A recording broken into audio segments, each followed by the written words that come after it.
नमस्कार, आप सभी का स्वागत करता हूं अपने YouTube चैनल सुरेंद्र सिंह बोरा में। साथियों, आज का जो महत्वपूर्ण अपडेट है वो देश के सभी राज्यों के बीएड डीएड प्रशिक्षितों के लिए काफ़ी इम्पोर्टेंट वीडियो हो सकता है।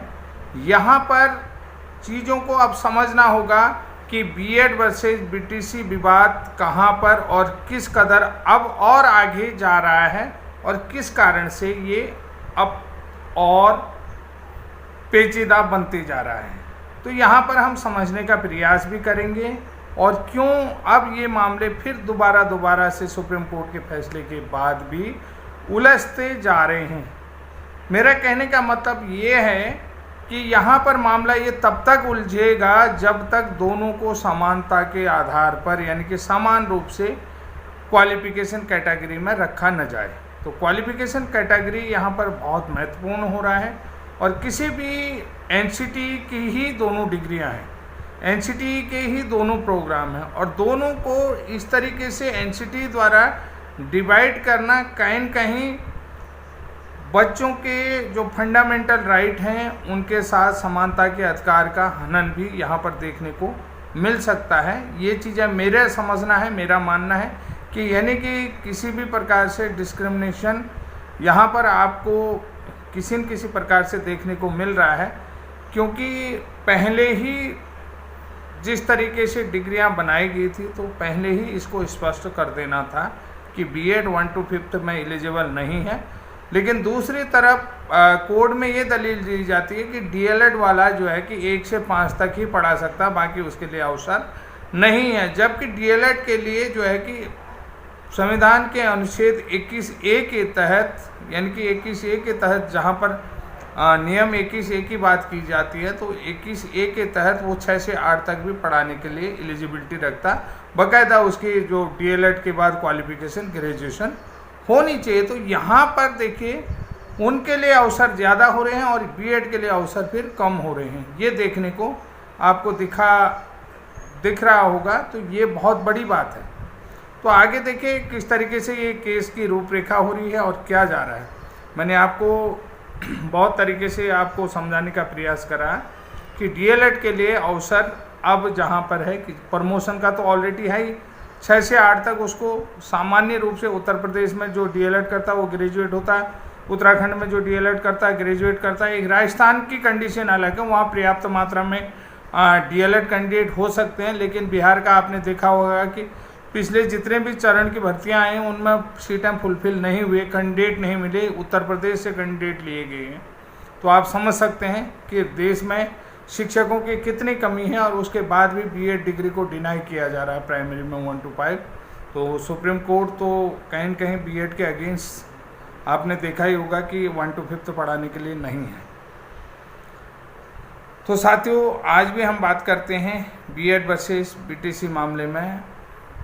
आप सबको पता है कि रिव्यू के लिए अप्लाई किया गया है और डायरी नंबर भी आपको पता है 38315/2024। और अब ये जो केस है सुप्रीम कोर्ट में लिस्टेड हो चुका है। कल इस केस में सुनवाई होगी, यानी कि 10 मई को इस केस में सुनवाई होगी। और साथ ही साथ एमपी बीएड वर्सेस डीएड मामला भी अब जो है सुप्रीम कोर्ट पहुंच गया है। अब उसमें क्या कुछ नया हो सकता है और कौन से पॉइंटों की बातें कोर्ट में रखी जा सकती हैं, ये बहुत समझने की बात है और बहुत अच्छी तरीके से हर पक्ष ने अपने यानी कि डीएड वालों की तरफ से भी तैयारियां की गई हैं। तो बात करते हैं बीएड वर्सेस बीटीसी विवाद मामले में। कल सुप्रीम कोर्ट में ये केस जस्टिस सुधांशु धूलिया जी की कोर्ट में लिस्टेड हो चुका है, यानी कि ये केस पूरे देश के लिए इम्पोर्टेंट है और कल रिव्यू के लिए सुनवाई भी होगी। जैसा कि आप जानते हो कि रिव्यू के लिए सुनवाई होगी, लेकिन इस ऐसे केसों को ओपन कोर्ट में नहीं सुना जाता और ये जजों के बीच में ही सारा मामला जो भी होगा, यानी कि ओपन कोर्ट में तो ये सुना नहीं जाएगा। और ये कल का दिन जो है कि काफ़ी इम्पोर्टेंट दिन है और रिव्यू की सुनवाई होगी। जजों के बीच में सारा मामला जाएगा और माननीय जस्टिस को लगेगा कि इसमें कुछ मामला रह गया है और कुछ मामले में मतलब कमी रहेगी, उसको नए तरीके से रखा जा सकता है, तो अगर कुछ निकल करके आता है तो इस केस को आगे बढ़ाया जा सकता है।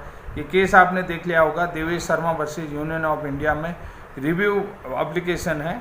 और जैसा कि आपको मालूम है कि जो 11 अगस्त का फैसला दिया गया वो भी जस्टिस सुधांशु धूलिया जी ने ही दिया, कि जिसमें उन्होंने क्लियर रूप से कहा था कि BEd qualification is not for primary, यानी कि BEd qualification is not primary, यानी कि बीएड प्राइमरी के लिए क्वालिफिकेशन नहीं है। उन्होंने अपने जजमेंट में साफ कहा।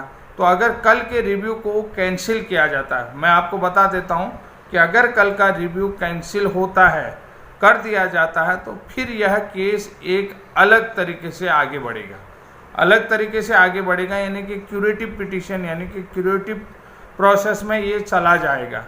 क्यूरेटिव प्रोसेस में जाने का मतलब है, तो ये फिलहाल कल निर्भर करेगा कि रिव्यू के पॉइंटों को किस तरीके से रखा जा सकता है और किस तरीके से लिया जाता है। ये काफ़ी महत्वपूर्ण मैटर है कल का, जो Devesh Sharma versus union of India का रिव्यू मैटर है। उसके बाद आपको पता है छत्तीसगढ़ का मैटर भी कल लगा हुआ है। छत्तीसगढ़, बिहार, उत्तराखंड, तमाम तरीके के केसेज अब रिव्यू के लिए जा रहे हैं। अब ये यहाँ पर एक चीज़ तो मैं आपको बता देता हूँ भाई, चाहे एमपी की बात करो या चाहे किसी भी हाई कोर्ट से, चाहे डीएड जीते या बीएड जीते, तो अगर डीएड जीतता है तो बीएड सुप्रीम कोर्ट जाएगा, अगर बीएड जीतता है तो डीएड सुप्रीम कोर्ट जाएगा, मामला सुप्रीम कोर्ट जाएगा ही जाएगा। तो एमपी का मैटर भी सुप्रीम कोर्ट पहुंच गया है। तो वहां पर एमपी में जो है कि 2 पॉइंटों को लेकर के विवाद है, यानी कि जो 2 पॉइंट जो उलझे हैं, विवाद भी नहीं कहूँगा, वहाँ पर 2 पॉइंट जरूर उलझे हुए हैं। उन पॉइंटों का क्लियरिफिकेशन कैसे होगा, क्योंकि पूरी जो क्लियर कॉन्सेप्ट है वो जस्टिस सुधांशु धूलिया जी की मालूम है, और शुरू से सुधांशु धूलिया जी ने ही बीएड वर्सेज डीएसटीसी केस को सुना है। तो अगर ये जो एमपी का क्लियरिफिकेशन, जो रिव्यू पिटीशन कल जो है या जब भी जाती है कि सुधांशु धूलिया जी के कोर्ट में जाता है, तो सुधांशु धूलिया जी पहले से ही स्पष्ट कर, बहुत कुछ उन्होंने इस केस में सुना है और बहुत कुछ इस केस में उन्होंने देखा है, क्योंकि 2 पॉइंट यहाँ पर महत्वपूर्ण बनते हैं एमपी के मामले में। एमपी का जो भी जजमेंट अभी आया है, तो उसमें सब्जेक्ट टू आउटकम मामले की बात होगी, और दूसरी होगी कि एमपी बीएड खुद कहीं भी अपनी तरफ से कोर्ट में नहीं गया है। लेकिन एक जो मामला मुझे दिखता है कि एमपी वाले जो हैं कि आईए के माध्यम से सुप्रीम कोर्ट गए थे, ये भी एक देखने वाला मैटर है। अब देखिए किस तरीके से डीएड वालों की तैयारी होती है और किस तरीके से बीएड वालों की तैयारी है। अगर ये जस्टिस सुधांशु धूलिया जी के कोर्ट में ये रिव्यू पिटीशन जाती है, यानी कि ये मामला बीएड वर्सेज डीएड एमपी का मामला जाता है, तो जस्टिस सुधांशु धूलिया जी ने पूरी तरीके से इसके जो भी नरेटर हैं वो ही रहे हैं और उन्होंने ही इसमें जजमेंट दिया है। उनके द्वारा ही ये जजमेंट लिखा गया था 11 अगस्त का। तो आगे भविष्य में किस तरीके से इनके लिए मामले बनते हैं, किस तरीके से जो है कि राहत मिलती है, ये केस में देखना बाकी होगा, क्योंकि कोर्ट में कब क्या हो जाए ये ना तो आप जानते हैं ना मैं जानता हूँ। कब जो है कि ऑर्डर को पलटा जा सकता है ये कोई नहीं जानता है।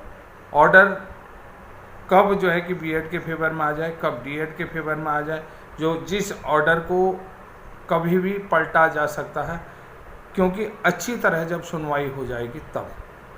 तो यहाँ पर ये कल का जो केस है 10 मई का, वो काफ़ी इम्पोर्टेंट हो जाएगा। Devesh Sharma versus union of India में जो रिव्यू पिटीशन लगी है, उसमें सभी बीएड प्रशिक्षितों के, चाहे वो ब्रिज कोर्स प्रशिक्षित हों और चाहे छत्तीसगढ़ के ज्वाइनिंग बीएड हों या जो नॉन ज्वाइनिंग टीचर्स बीएड से हों, और इसके अलावा जिनका सब्जेक्ट कॉम्बिनेशन नहीं है, क्योंकि इसमें पिटीशन में किस तरीके से तैयारी करें। और एक चीज़ मैं आपको बता देता हूँ, बीएड वेलफेयर एसोसिएशन की तरफ से भी रिव्यू पिटीशन फाइल किया जा रहा है सुप्रीम कोर्ट में। 1-2 दिन के बाद आपको उसका भी एक नया केस आपको देखना है। उनने पूरी तरीके से 0 से लेकर के जेड तक, यानी कि ए से लेकर के जेड तक जितने भी अमेंडमेंट आए हैं, जितने भी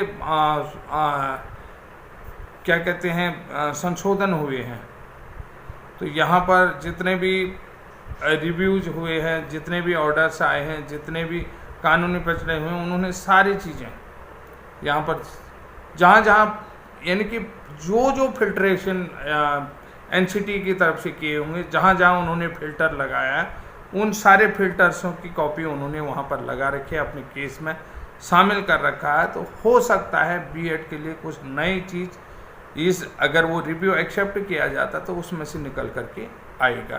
ये बहुत ज़रूरी जानकारी आपको दे रहा हूँ। हो सकता है इतने शानदार तरीके से आप लोगों को समझ में नहीं आ रहा होगा, लेकिन आप खुद से भी उन चीज़ों को देखें, क्योंकि हम महत्वपूर्ण पॉइंट पर ही डिस्कस करते हैं, क्योंकि हर चीज़ एक्सीलेंट तरीके से नहीं हो सकती है।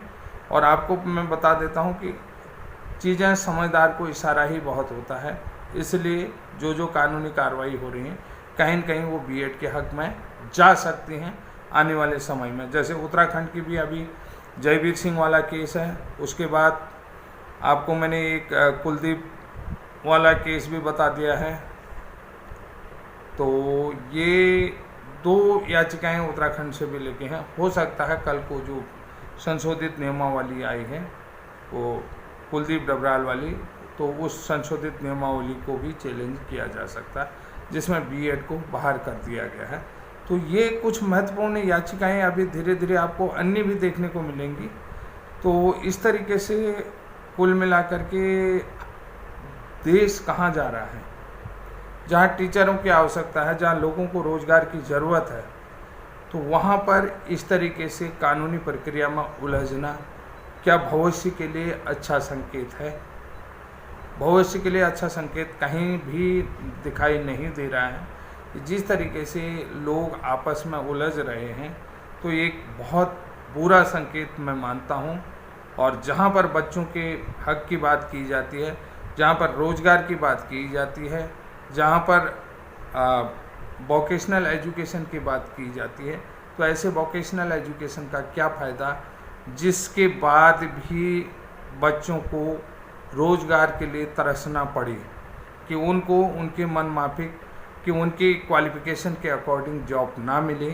तो ऐसे में उन बच्चों का क्या हाल होगा, कहाँ जाएंगे डिप्रेशन में। बाकायदा कोर्ट भी उन बच्चों के साथ न्याय नहीं कर रही है, न्याय कर रही है।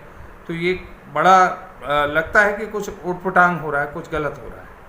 तो कुल मिलाकर के मैं ये चीज़ कहता हूँ कि जो वोकेशनल एजुकेशन है उसके आने वाले समय में क्या वैल्यू रह जाएगी, ये आप काउंट करेंगे। आज के लिए इतना ही, तब तक के लिए जय हिंद, जय उत्तराखंड।